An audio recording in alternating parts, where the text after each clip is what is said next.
அரசு போக்குவரத்து கழகங்கள்ல உதிரி பொருட்கள் மற்றும் ஆட்கள் பற்றாக்குறையால் தான் பேருந்து விபத்துகள் அடிக்கடி நிகழ்கிறது என தொழிற்சங்கங்கள் குற்றம் சாட்டி இருக்கு. தமிழகத்துல உள்ள 8 அரசு போக்குவரத்து கழகங்கள்ல இயக்கப்படும் 20,000 பேருந்துகள்ல 6,000த்திற்கும் அதிகமான பேருந்துகள் இருக்கு. குறிப்பாக மாவட்டங்கள் இடையே இயக்கப்படும் அரசு பேருந்துகளும் டவுன் பேருந்துகளும் தான் அடிக்கடி பழுதாகுது. பழைய பேருந்துகள்ல அடிச்சட்டம், உதிரி பாகங்கள், இருக்கைகள், ஜன்னல்கள், மேற்கூரை போன்றவை தொடர்ந்து பராமரிக்கப்பட வேண்டும். ஆனா உதிரி பொருட்களின் பற்றாக்குறையாலும் காலி பணியிடங்கள் நிரப்பப்படாமல் இருப்பதாலும் அரசு பேருந்துகள் அதிகம் விபத்துக்குள்ளாகின்றன என தொழிற்சங்கத்தினர் குற்றம் சாட்டி இருக்காங்க.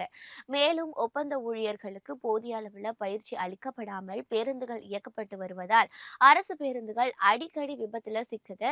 எனவே 35,000த்திற்கும் மேற்பட்ட காலி பணியிடங்கள் இருப்பதால் நிரந்தர பணியாளர்களை நியமிக்க அரசு நடவடிக்கை எடுக்க வேண்டும்னு தொழிற்சங்கத்தினர் வலியுறுத்தி இருக்காங்க.